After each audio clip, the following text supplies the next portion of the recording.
Susie Marstella from DogWise, welcome back. Thank you. I just got a new puppy. Did you? Yes. And I'm thinking, okay, I didn't get myself a new puppy, but I'm thinking about getting a puppy. Firstly, I want to know what is the right age to get that puppy in my home, and then what should I... Good question. That's a really good question. I'm a good question asker. You are a good question asker. A really good age to bring your puppy home is around 10 to 12 weeks. Now, I prefer 12 weeks.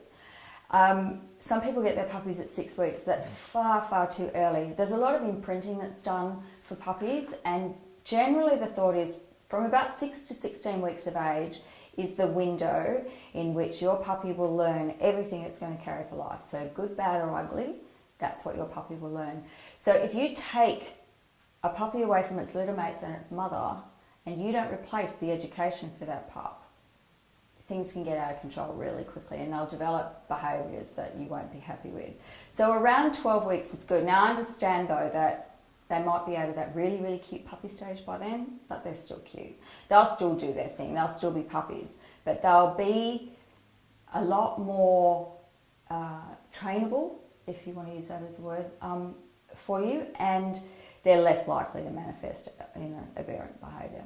One of the comments that were made also on the blog was that we got the puppy home and all it did for the first week was cry, scream, yell, yelp. How do we stop that? When you're planning for a puppy, it's a really big deal. You need to take time off. Sorry, everybody. You can't just take a dog, a highly socialised animal, out of that pack situation and shove it in a cold laundry and expect it to just manage on its own. Of course it will cry.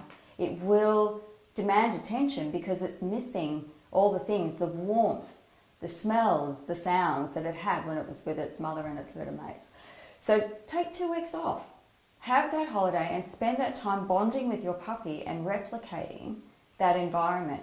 The sleeping arrangements that you make for your dog are really, really important, and a cold laundry floor just doesn't cut it. So where the puppy needs to be really should be somewhere that you say that's where it's going to live. And when I say that, I mean like at night. When it goes to bed, it has one place in the house and that's where it goes. So it needs to be draft free. And in summer, if you live somewhere hot, you need to put a fan or something in there so that it can just stir the air for them. But they need their own bed that is either raised off the floor or insulated against the cold if they're on a concrete floor. Do you say concrete or cement? I don't know. Cement. Cement, sorry. I know one's one and one's the other. Anyway.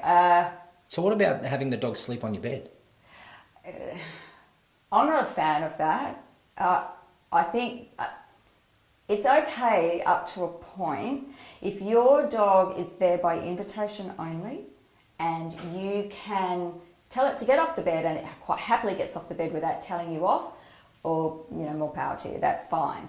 But if that dog just puts itself up there and it growls at you when you ask it to get off, or it won't let your husband or wife into bed with you, that's not good. And so things need to change and the ownership of the bed needs to be reversed and you need to own that space again and put them back in their own bed.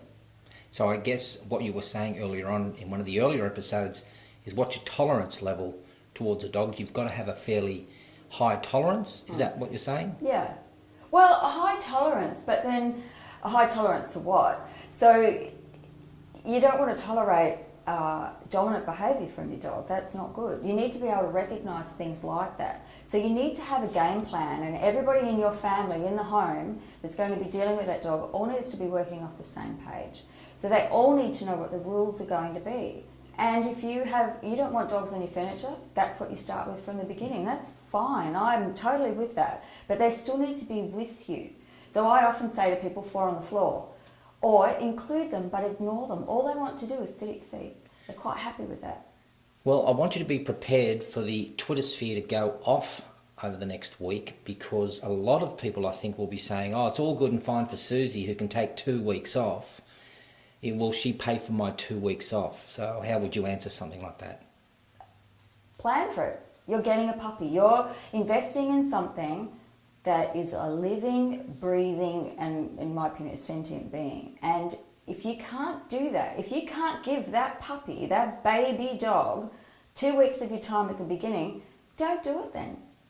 They need you. And if you don't have holidays, I mean, I don't know. I'm not quite sure. You know, if you work and you can't afford a dog and you can't afford to take the 2 weeks holiday, don't do it then. Reconsider for a time that you are able to afford time as well as cash. Is it dog sitter just as good?